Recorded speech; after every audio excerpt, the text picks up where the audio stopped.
श्री विठलनाथ जी ठाकुर जी के प्रति वात्सल्य भाव रखते थे। मेरे लाला पुष्ट मार्गी, वात्सल्य भाव। जैसा भाव करोगे वैसे ही, ये यथा माम प्रपद्यन्ते तास तथैव भजाम्यहम्। ठाकुर जी के प्रति इनका पुत्र भाव था।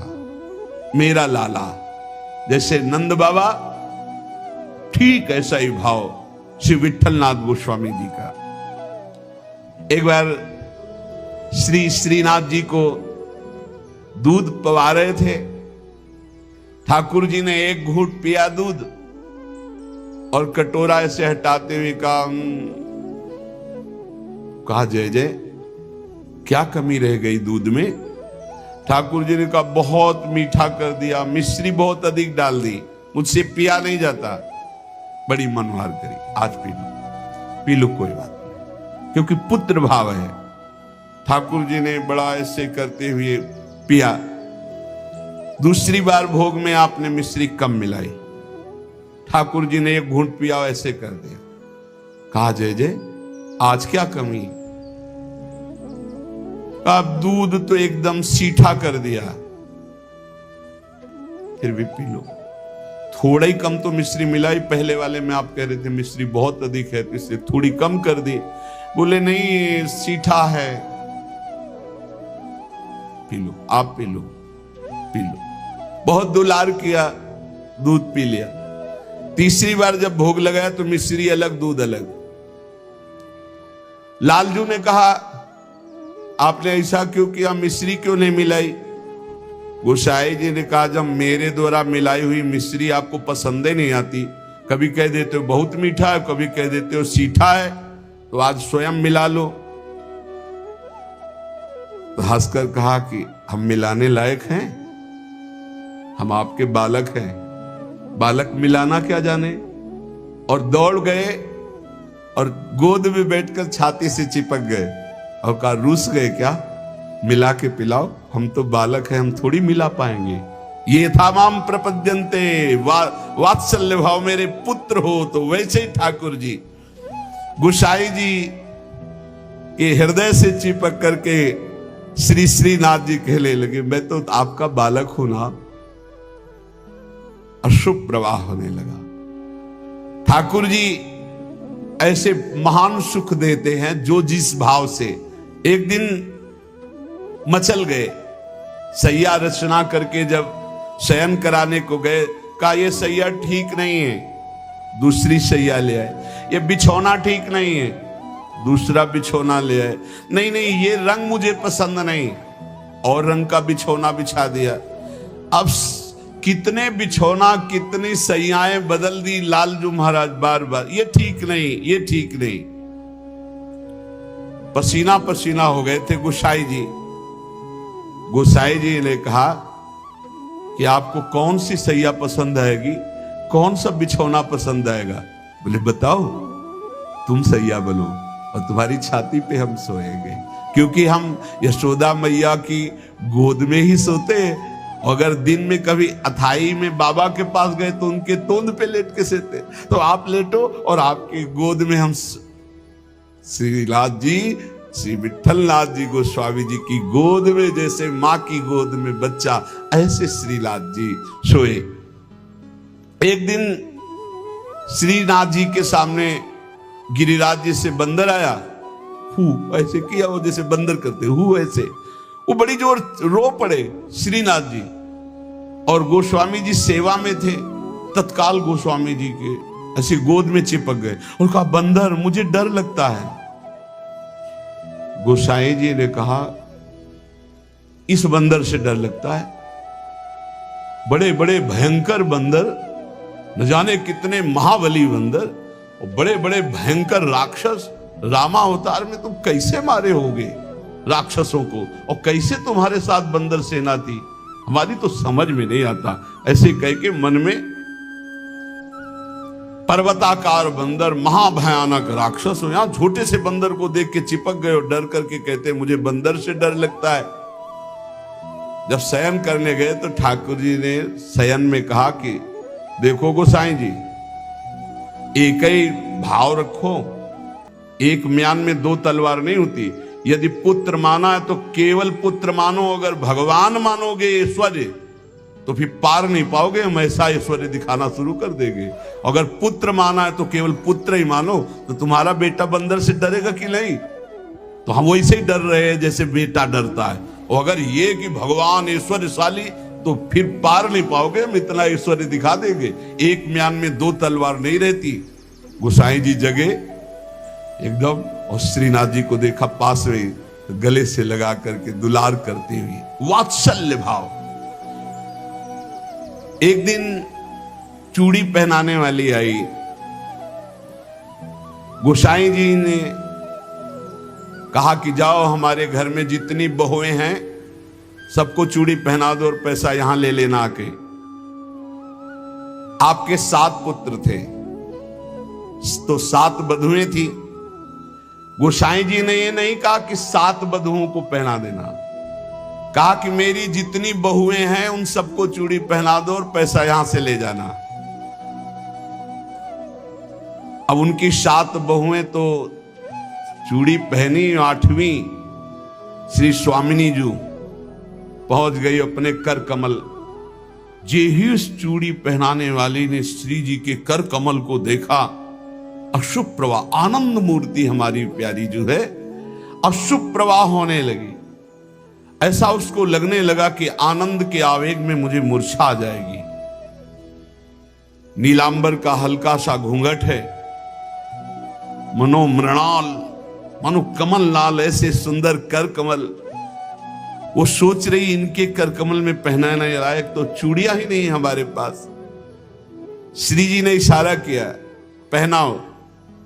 किसी तरह वो प्रेम शिथिल होते हुए जैसे जैसे इशारा होता गया वो चूड़ियां पहनाई। बहुत देर तक वह शुभ प्रवाह करती रही। इसके बाद गोस्वामी जी के पास उसको ले जाया गया। गोस्वामी जी ने 7 बहुओं की चूड़ी के कितने पैसे होते? तो उसने कहा 7 नहीं 8। गोसाई जी ने कहा 7 बहुएं तो तू 8 की बात कैसे कह रही? तो उसने कहा मैं कसम खा के कहती हूं मैंने 8 बहुओं को।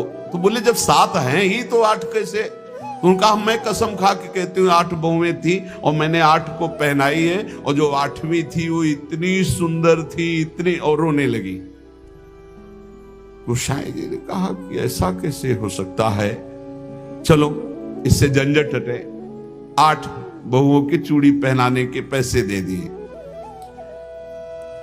जब रात्रि में शयन किया तो श्री जी ने गोसाई जी से कहा कि उस चूड़ी वाली से क्यों झगड़ रहे थे? क्या आप प्रीतम लालजू को आप अपना पुत्र नहीं मानते? हाँ पुत्र तो है ही वो, हमारे मानने की क्या बात है। तो मैं कौन हूं? पुत्र बधू हुई कि नहीं? अगर आप कहते 7 बहुओं को पहना दो तो मैं कदापि नहीं जाती। आपने कहा मेरी सब बहुओं को पहना दो, तो 8वीं मैं हूं, मैंने ही धारण। श्री जी के वचनों को सुनकर गोसाई जी तत्काल उठे और बैठे बैठे रात भर रोते रहे कि लाडली जू कितनी कृपालु, कितना भाव स्वीकार करने वाली है। यहां एक बात ध्यान रखनी है कि गुरु प्रदत्त भाव के अनुसार, संबंध के अनुसार जब सेवा की जाती है तो बहुत जल्दी वो सेवा सिद्ध हो जाती है। आराध्य देव बात करने लगते हैं। भक्त की हर बात को प्रभु सुन रहे। गोसाई जी ने कहा जाओ सब बहुओं को चूड़ी पहना दो। सुन रही ना श्री जी, इसीलिए चूड़ी पहनने गई। हमारा भाव दृढ़ होना चाहिए, भाव में कमी नहीं होनी चाहिए। जैसा हम भाव गुरु प्रदत्त करेंगे वैसा ही इष्ट देव अनुभव कराएंगे। जाकी रही भावना जैसी, प्रभु मूरत देखी तीन तैसी। एक अयोध्या में उमापति नाम के महापुरुष निवास करते थे। ये बहुत शास्त्रों के ज्ञाता और भजनानंदी महापुरुष थे। तो इनको अपने में भाव आता था कि मैं गुरु हूं राम लक्ष्मण भरत शत्रुघ्न का, ये मेरे पुत्र और शिष्य के समान है। तो ये जब मंदिर में जाते कनक भवन में, तो कनक बिहारी राम जी को ये माला खरीदते हो, पहन के जाते और अपना पहना हुआ माला देते कि राम जी को लक्ष्मण जी को पहना दो। और सीता जी के लिए कहते कि आधा दरवाजा मोड़ दो, पर्दा कर दो, बहू है हमारी। ये रोज ऐसा करते, पुजारी वैसा ही कहते, जैसा ही कहते, क्योंकि महापुरुष थे उमापति जी। पर वैष्णव जन, संत जनों को अच्छा नहीं लगा कि भगवान को अपनी पहनी माला पहनाते हैं। सब वैष्णव जन खिलाफ हो गए और कहा ऐसा नहीं हो सकता, भगवान केवल तुम्हारे नहीं कि तुम आकर अपनी प्रसादी माला भगवान को पहनाते हो। तो उन्होंने कहा यदि आप लोग ऐसा कहते हो तो हमारी बात सुन लीजिए, गुरु के सामने शिष्य कभी अमनिया माला पहन ही नहीं सकता, भाई हमारे शिष्य हैं। बोले हम तुम्हारी इन बातों को नहीं मानते भावुकता की, लेकिन कल से आप ठाकुर जी को अपनी प्रसादी माला नहीं पहनाएंगे। वो अमनिया माला लेके आए 10 और कहा लो पहनाओ। तो जो राम जी के गले में डालते टूट के गिर जाती, लक्ष्मण जी के गले में डालते टूट के गिर जाती। 10 माला पहना दी, वो सब टूट के गिर गई। सब संत और वैष्णव खड़े देख, बोले देखा ये भला अमनिया पहन सकते हैं, जब मैं इनका गुरु हूं। वशिष्ठ भाव से वो रहते। फिर उन्होंने माला मंगवाई और सामने माला पहनी और जे ही दी कि लो पहनाओ, वो माला टूटी रही, वो माला धारण हो गई। पंडित जी ने सब संतों से प्रार्थना की कि ठाकुर जी को जिस भाव से भजा जाता है ठाकुर जी वैसा ही व्यवहार करते हैं। आप अपने स्वामी के रूप में देखते हैं, लेकिन ये हमारे शिष्य हैं, हमारे पुत्र के समान हैं, क्योंकि मैं वशिष्ठ भाव से रहता हूं, इसलिए प्रभु मेरे भाव का पोषण कर रहे हैं, आप लोग अन्यथा ना समझिए। और जब ये मंदिर जाते तो पुजारी से कह देते कि जानकी जी की तरफ का दरवाजा थोड़ा सा जैसे बहु ओट में होती है ऐसे करो, कर देते। भावानुसार पुजारी जी जे भी देखते कि उमापति पंडित दर्शन करने आ रहे तो जानकी जी की तरफ दरवाजा कर देते या पर्दा कर देते। पुजारी जी विशेष सावधानी पूर्वक ऐसा करते। ये भी भक्तों को अच्छा नहीं लगा कि तुम ही अकेले थोड़ी दर्शन करते हो कि जानकी जी का, वो हमारी माता है, हमारे सर्वस्व हैं, आप ऐसा। तो एक दिन पर्दा नहीं किया, तो जे ही उमापति पंडित जी गए तो फटाक से आधा दरवाजा अपने आप बंद हो गया। सब आश्चर्यचकित हो गए, क्योंकि ऐसा कैसे। बस ये बात समझ लो, प्रभु भाव को बहुत पकड़ते हैं, भाव ही सबसे बड़ी वस्तु है। धड़ाक से दरवाजा बंद हो गया। पंडित जी ने पुजारी जी से कहा आप कभी चूक मत करना, जानकी जी हमारी बहू हैं, हमारे शिष्य की है, इसलिए वो कभी हमारे सामने ऐसे नहीं, पर्दा करके। तो पुजारी ने और संतों ने जान लिया कि महामहिम भाव को प्राप्त महापुरुष है, सबने क्षमा मांगी। गोसाई जी स्वयं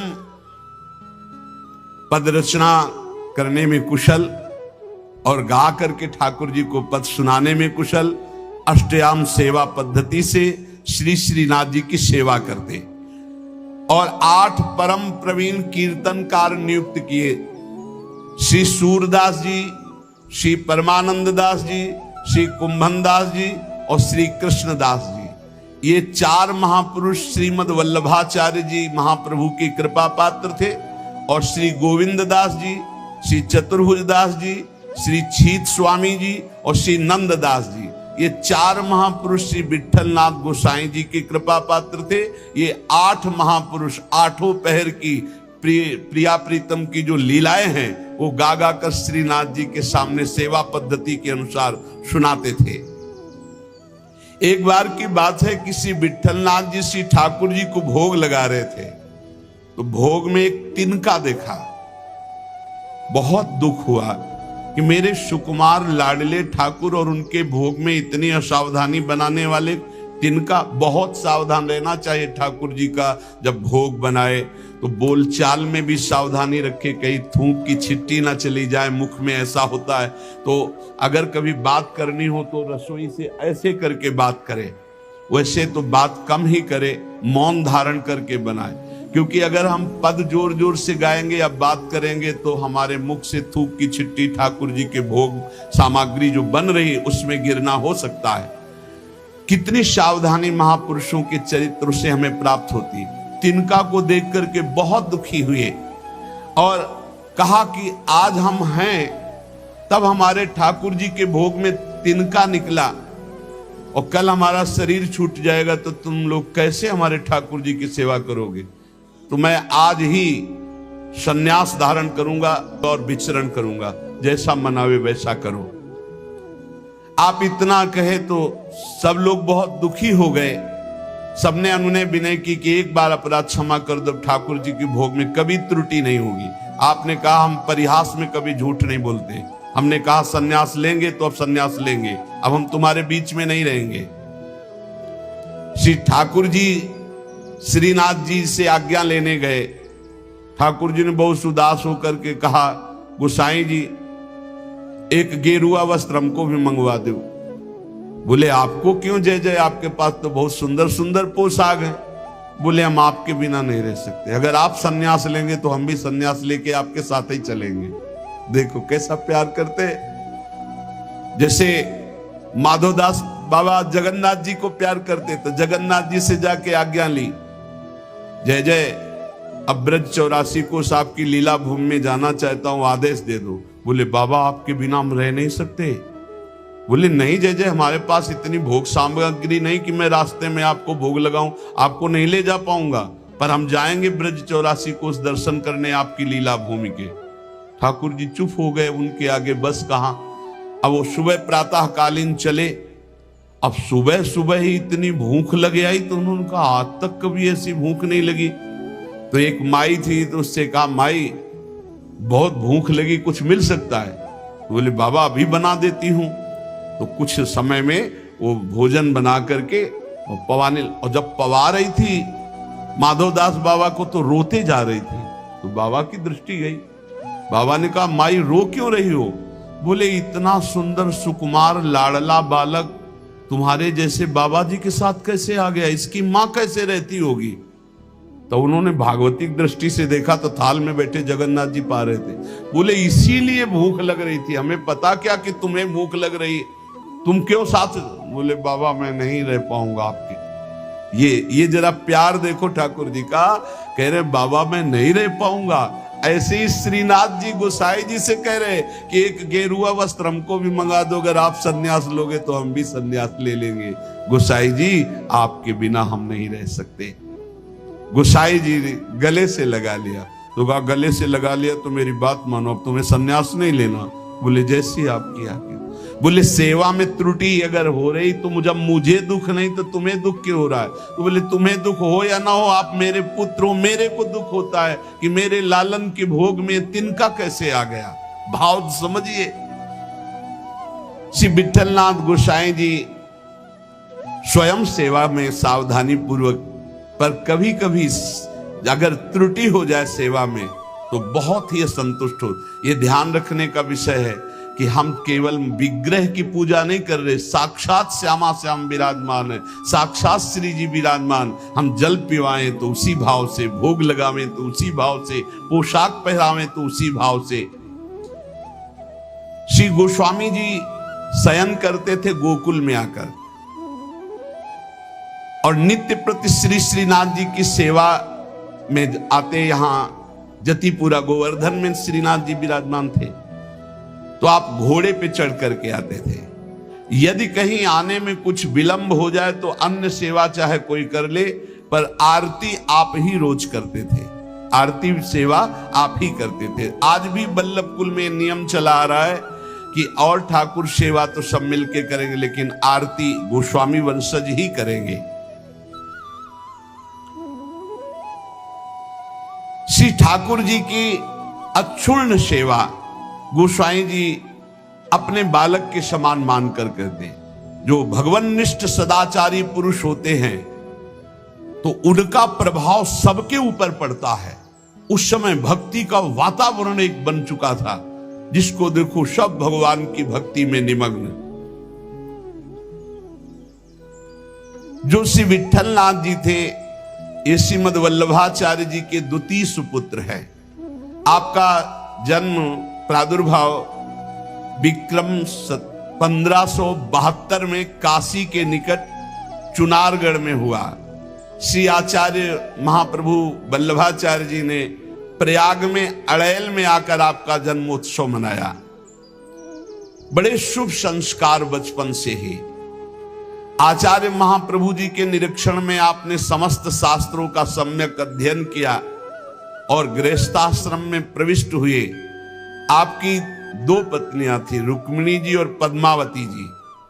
श्रीमद वल्लभाचार्य महाप्रभु जी के गोलोक गमन के अनंतर उनके ज्येष्ठ पुत्र श्री गोपीनाथ जी, ये द्वितीय पुत्र से श्री विट्ठलनाथ जी, गोपीनाथ जी आचार्य गद्दी पर बैठे, परंतु थोड़े ही समय में वो गोलोकवासी हो गए। और गोपीनाथ जी के जो पुत्र थे श्री पुरुषोत्तम जी, वो अभी बाल्यावस्था को थे, तो विट्ठलनाथ जी को ही सारा कार्यभार संभालने को मिला आचार्य गद्दी का। ठाकुर जी की सेवा, ठाकुर जी का सब ऐश्वर्य श्री विट्ठलनाथ जी संभाले। श्री विट्ठलनाथ जी संभाले तो, पर कृष्णदास जी ये वल्लभाचार्य जी के शिष्य और ये संपूर्ण सेवा सामग्री के अधिकारी थे। यहां एक बहुत सूक्ष्म विषय निकल के आता है कि कभी गुरु और गुरु वंशज के प्रति थोड़ा भी हे भाव न कर ले, नहीं तो दुर्गति पक्की है, चाहे जितना बड़ा उपासक हो। कृष्णदास जी बहुत बड़े महापुरुष हैं, पूरे श्रीनाथ जी की सेवा के अधिकारी हैं, अधिकारी पदवी नहीं की है। अब किसी सेवा पद्धति को लेकर कृष्णदास जी से श्री विट्ठलनाथ गोस्वामी जी ने, तो कृष्णदास जी असंतुष्ट हो गए। कभी ऐसा नहीं होना चाहिए। गुरु के समान ही गुरुवंशजों को समझना चाहिए। जैसे हमारे गुरुवंश के अगर बच्चा भी आ जाए तो हम उसके झुककर चरण छुएंगे, उसको गुरु के समान आसन पर बैठा लेंगे और नीचे उतरकर हम बैठेंगे। चैतन्य महाप्रभु ने ईश्वरपुरी जी के जब गांव में गए तो रज में लोट लोट के कह रहे थे, यहाँ के सब जीव जंतुओं की भी चरण रज हमारे लिए बंद नहीं, क्योंकि यहाँ हमारे गुरुदेव भगवान प्रकट हुए ईश्वरपुरी जी के गांव में। यहां त्रुटि हो रही है कृष्णदास जी से। कृष्णदास जी ने क्या किया कि जो गोपीनाथ जी गोलोक गमन हो गया था, तो उनकी पत्नी और उनके पुत्र पुरुषोत्तम जी अभी छोटे थे, उनसे बात की और गद्दी पर पूरा अधिकार कर लिया। पुरुषोत्तम है ही, क्योंकि उनके पिता गोपीनाथ जी अधिकारी थे, और हटा दिया श्री विट्ठलनाथ जी को। और हटा ही नहीं दिया, पूरी सेवा से हटा दिया कृष्णदास अधिकारी जी ने। पुरुषोत्तम जी को गद्दी पे बैठा दिया, उनकी मां को समझा बुझा करके दस्तखत करवा लिए और श्री विट्ठलनाथ गोस्वामी जी को हटा दिया। न श्रीनाथ जी की सेवा मतलब आना भी बंद करवा दिया। ऐसा नहीं करना चाहिए था, ये बहुत बड़ा अपराध बन गया। और बहुत बड़े महापुरुष हैं कृष्णदास जी, कोई साधारण नहीं। आगे उनके कभी चरित्र का श्रवण करना, इतने बड़े महापुरुष। गोसाई जी को सब अधिकार छिन जाने का कष्ट तो नहीं हुआ, पर सेवा छूट जाने का बहुत कष्ट हुआ। और महापुरुषों के हृदय में किसी भी तरह का यदि कष्ट हो गया तो उसे फिर भगवान बर्दाश्त नहीं करते। आपको बहुत क्लेश हुआ, श्रीनाथ जी का दुलार छूट गया, सेवा छुटवा दी कृष्णदास अधिकारी ने। आप पाराशौली में जाकर रहने लगे, पर बहुत दुखी अंदर से। और दूर तक वहां तक आते जहां श्रीनाथ जी की ध्वजा दिखाई देती है, वहां से साष्टांग दंडवत करके बहुत एकाग्रता पूर्वक ऐसे देखते, मंदिर की तरफ रोने लगते श्री विट्ठलनाथ जी। ये बहुत बड़ी हानि का विषय, बहुत बड़ी हानि का विषय। गुरुजनों से विरोध करने का मतलब है सर्वस्व का नाश, चाहे जितना बड़ा भी कोई तपस्वी भजनानंदी हो। एक श्री रामदास जी भीतरिया जो ठाकुर जी की सेवा में रहते थे, वो श्री विट्ठलनाथ जी की स्थिति से परिचित थे। वो रोज गुप्त रूप से समय निकालते। यद्यप श्री कृष्णदास जी ने उनको भी मना कर दिया था, पर वो जाते और गोसाई जी को श्री लालजू का बीड़ा प्रसाद देते। बीड़ा प्रसाद आंखों से ऐसे रख करके खूब रुदन करते श्री विठलनाथ जी। ये बहुत बड़ा अपराध है, बहुत बड़ा अपराध। गोसाई जी ठाकुर जी के लिए अपने कर कमल से एक फूलों का हार बनाते और कहते पहना देना जाके, और रोज एक श्लोक दैन्यता का लिखते और कहते ठाकुर जी को सुना देना जाके। श्री रामदास जी नित्य प्रति आकर वो फूलों का हार और ठाकुर जी को एक श्लोक सुनाते, ठाकुर जी को फूलों का हार पहनाते, और ठाकुर जी रोज एक पान की बीड़ी देते जो उनको जाके देते और उनको प्रणाम करते।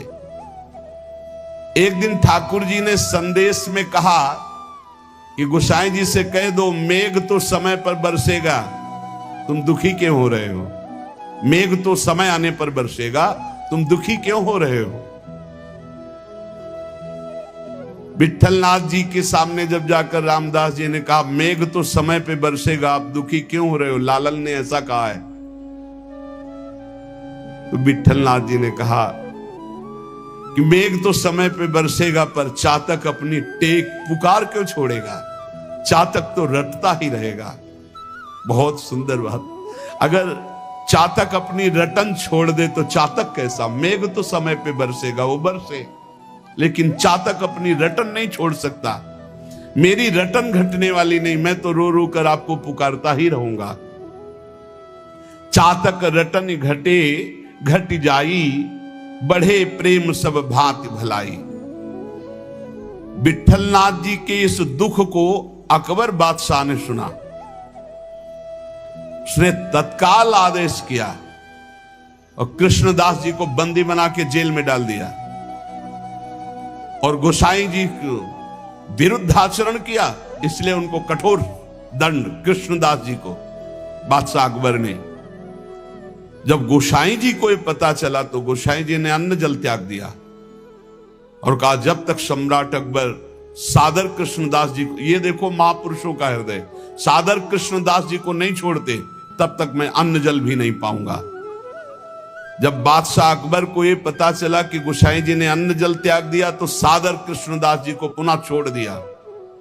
कृष्णदास जी को जब ये पता चला कि गोसाई जी मेरे लिए अन्न जल छोड़ दिए, तब गोसाई जी के पास आए और चरणों में गिरे और कहा मुझे आपके प्रभाव का पता नहीं था, क्षमा कीजिए। कृष्णदास जी ने पाराशौली में आकर गोसाई जी के चरण पकड़ लिए। गोसाई जी गंभीर हो गए। महापुरुष अगर डांट दें तो बच गए आप, और गंभीर हो गए तो पिट गए आप, बस इतना समझ लो। गंभीर इसलिए हो गए कि तुमने लालन की सेवा छुड़वा दी, सब ठीक है, लेकिन लालन की से दूर रखा, दर्शन नहीं, सेवा नहीं, इसलिए गंभीर हो गए।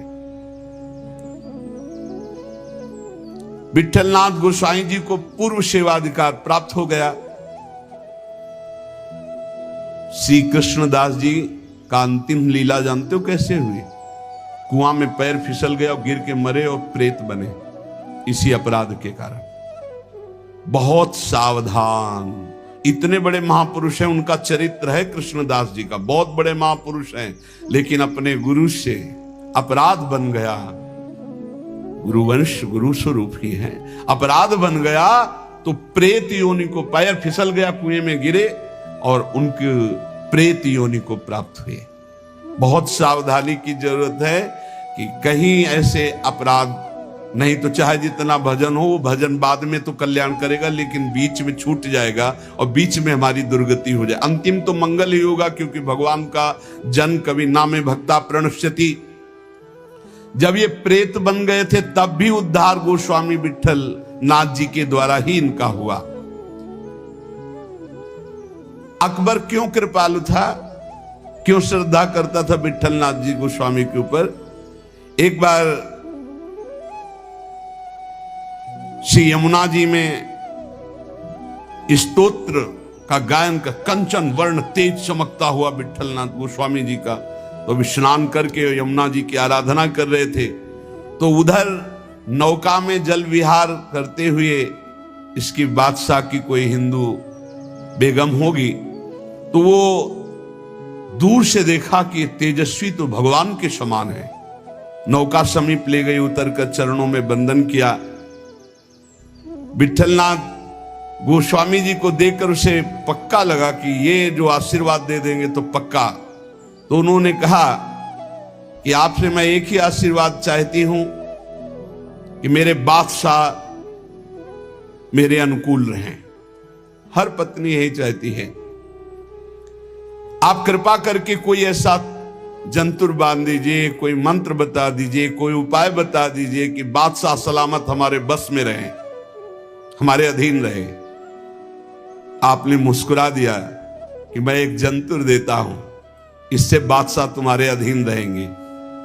और दोहा लिख करके भुजा में बांध दिया। यंत्र मंत्र और तंत्र को भूल करो जन कोय, पति कहे सो कीजिए वो आप ही बस होए। ये दोहा लिख करके बांध दिया। दूर से गुप्तचर लगे रहते थे। गुप्तचर ने कहा कि विठलनाथ गोस्वामी जी ने कोई जादू टोना करके आपकी हिंदू बेगम की बाह में जंतुर बांध दिया है। तत्काल आया, जब वो महल तोड़ दिया जंतुर और उसे कहा खोला जाए, खुला गया। और जब ये दोहा पढ़ा कि यंत्र मंत्र और तंत्र को भूल करो जनि कोई उपाय मत करो, ये यंत्र तंत्र मंत्र जंतर वाला, पति की आज्ञा में रहो, इसी से पति अधीन हो जाएगा। जब ये दोहा पढ़ा कि पति की आज्ञा का पालन रूप परम बल है जो पति को अधीन कर लेता है, बहुत प्रसन्न हुआ। कहा इसी समय मुझे विठलनाथ गोस्वामी के चरणों में जाके प्रणाम करना है और उनके दर्शन करने। तब से बहुत श्रद्धा विठलनाथ गोस्वामी जी के ऊपर, और वो आकर के गोकुल में और गोवर्धन में बहुत सी संपत्ति जमीन ये सब विठलनाथ गोस्वामी जी को दी। श्रीमद वल्लभाचार्य महाप्रभु जी ने पुष्ट मार्ग का प्रवर्तन किया। विठलनाथ गोस्वामी जी ने उसका बहुत प्रकाश किया।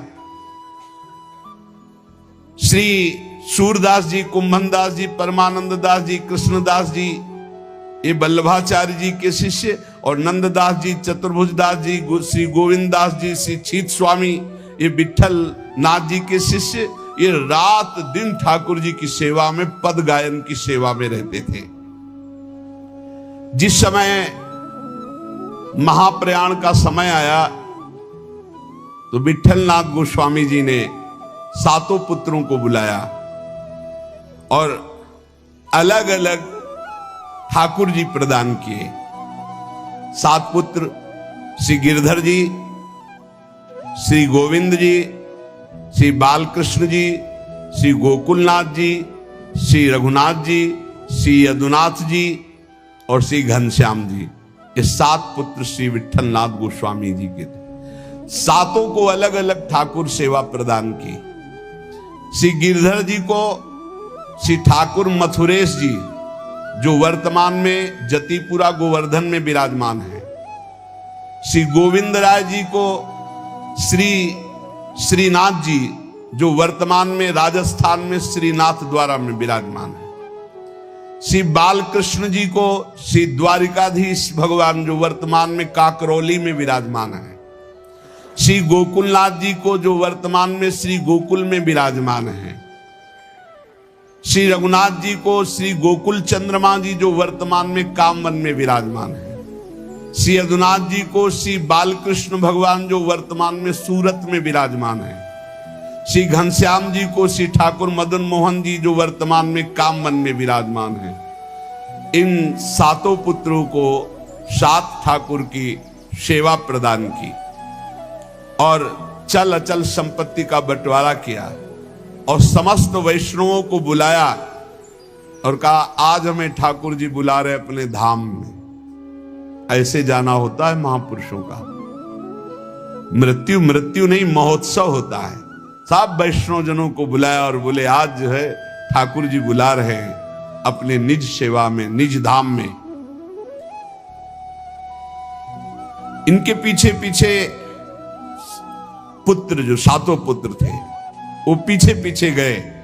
आप चल करके जतिपुर आए आपने निज कंठ की माला चतुर्थ पुत्र श्री गोकुलनाथ जी के गले में डाल दी और कहा सब वापस हो जाओ, अब मैं परम धाम जा रहा हूं। और गुफा में प्रवेश करने लगे तो सबसे बड़े पुत्र गिरधर जी ने आपका वस्त्र पकड़ लिया, तो केवल वस्त्र ही हाथ में रहा और आप अंतर्ध्यान हो गए, सदैव भगवान के धाम को गए श्री विट्ठलनाथ गोस्वामी जी। फिर आकाशवाणी हुई कि मेरा जो वस्त्र तुमने पकड़ा इसी से मुझे अंतिम संस्कार जो होते हैं वो अंतिम उत्तर क्रिया इसी से संपन्न करो, और जैसा हमने आदेश दिया वैसा कहना। तो जिस समय गोस्वामी जी श्री लालजू को श्लोक भेजते थे, वो बाद में श्लोक संग्रहित कर करके लिखते थे, जिस दैन्यता से आप कृपा करते रिझते वो दैन्यता तो मेरे में है नहीं, अणुमात्र भी नहीं है। अब तो आप अपनी तरफ से कृपा करें और मुझे वो दैन्यता प्रदान करें जिससे आप रिझते हैं। दूसरा श्लोक, हे गोकुल के नाथ स्वामी, मैं सर्वथा सर्व साधनहीन हूं,